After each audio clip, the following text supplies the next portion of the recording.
Hi, my name is Monica Walker, and I'm here today with John Sweetnam again from Conflict Evolution. We've been having a conversation about his new program and different key focus areas that we can use to help ourselves to deal with conflict, to change our state, to kind of be in a space where conflict can be overcome. And John, last time you were talking about the 5 basic steps of the Conflict Evolution program and how they kind of hold a space for us to go from being stuck in ourselves to not being stuck in ourselves. Can you continue with that? Well, we could use the word stuck as just a momentary lapse of knowing where to go. And maybe it's a moment where we can choose to overcome the uncertainty to move forward in a time when we're uncertain about a lot of things. So you mentioned a word last week when we spoke about safety. How do I feel safe? So part of our presuppositions of how this works is to be open to exploring. And I don't know what you do to explore, but give me an example when you're on doing something where you can explore. What's the feeling that goes on? Well, first thing that comes to mind is being in a forest, in a place where I haven't been before, and I get kind of interested and excited by going off the track or onto a new pathway, where there's sort of new territory that I haven't seen before, and little bits of beauty and experiences to have. So I'm hearing you being very curious. Uh-huh. And that's part of our success in our program, is to get people naturally curious. What would it be like if we just stepped off the path? Never know. We know, like the city of Ottawa, there's wild parsnip out there, but we know what it looks like and get a sense of it so we can avoid certain hazards on our exploration. But for me, exploration keeps a sense of newness, brings out a sense of aliveness in me. When I'm exploring, and I love the mountains, and I'm exploring, and I love trees. I love trees. I love the sense of the tree smells. I love the different barks.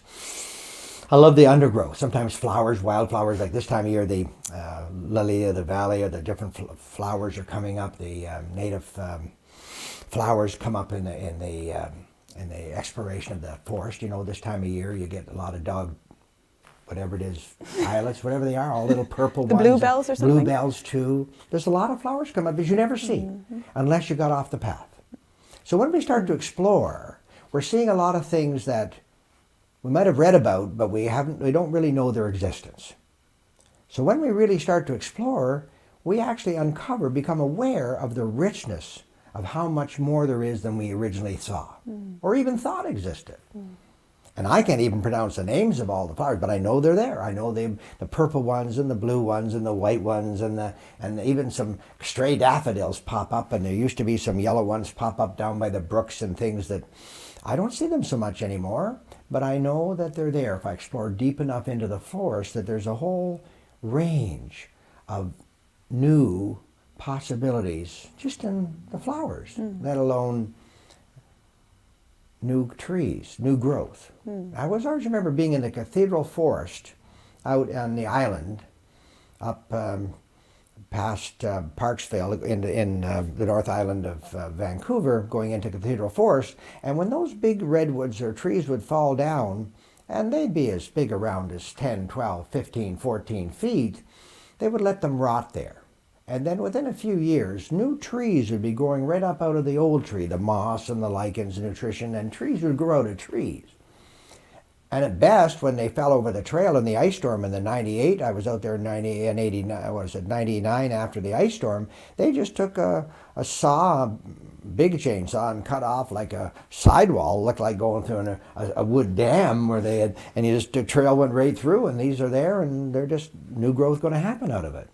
But it opened up 100 years of history as you walk through.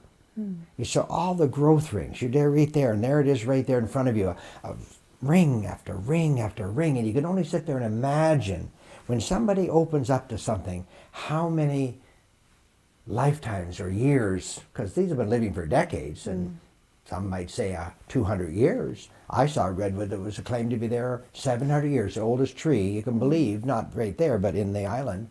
So sometimes when we open ourselves up in exploration, we get to see things from a much richer, deeper perspective, to know there's so much more.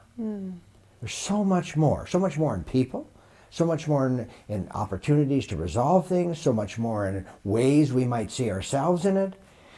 And I noticed that working with clients at the beginning, I often got trapped myself. Either we do this or we do that. Then we look at strategies to do this or that better. But at the end, it's still just the two things. And I read a book by Malcolm Gladwell, and he said at that level of thinking, we're exercising the mind of a 17-year-old. And if you can go to 3, you have 125% more. 3 choices, 125% more in the exploration of what's possible. And at 4 and 5, you're up to 500% more in how you can fulfill the resolution or what you want in life. So what stops people from exploring then? What would you say, why do we get stuck with our tunnel vision sometimes when it comes to conflict in our lives? Well, if I listen to people straight up, they'd say, I'm tired. Just plain tired. Overwhelmed. Yeah. Too much. Underneath all of that, I'm saying they don't feel enough. They don't feel secure. They might be violating the bit of love they do feel. They might feel they're be giving up, putting at risk, being vulnerable, being enough, being loved, being worthy, being okay. And they don't know that there's more than one way to do it. They feel at some level, because of the way our education system was set up, that there's a right way to do it.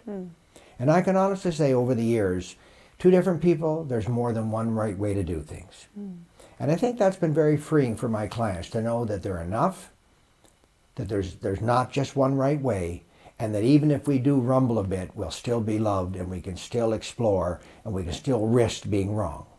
But we don't have to be right. How is it, John, when you're working with somebody and they get to that point of, okay, I've reached a fork in the road and I can either carry on as I've always done, or I can open into something new, and they feel frightened because it's a vulnerable place to go into that. How are you able to support somebody in that? How are we going to support somebody at the fork in the road? Well, somebody, I like to use humor like Yogi Berra used to say, when there's a fork in the road, take it. And certainly we do have to laugh at ourselves, because what we're imagining about staying on the fork is the very thing that's keeping us locked in the problem. Going the same way and doing the same thing, even Einstein or Stephen Covey made famous, if you're going to do the same thing over and over, you're going to get the same result. And people coming to me over and over, often feeling isolated, alone, dismissed, not validated, not enough, not getting the joy at work, not getting the acknowledgement they want, not being fulfilled, all the things, not. I'm offering that the other fork could be yes. What can we say yes to? If on this fork you have a lot of nots, and people are very good. 68% of the people that come to me tell me what they don't want. Very clear. Not one thing, 3, 5 things. What I don't want. I don't want this anymore. I don't want that. And I just say, whoa, if we take this other fork in the road that you mentioned, what would we say that's a yes? Yes, I do want to go home at night a bit more rested, at peace.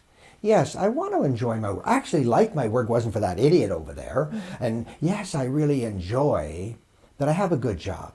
I like the fact that I'm helping people. I like the fact that I have meaning and purpose. Meaning and purpose being very important. So if we can move the fork in the road that opens up that fork, where I'm enough, where it's a yes to life, not a no to what I don't want, it just seems to make it all flow. Saying yes to your life. Thank you, John. It's great to talk with you today.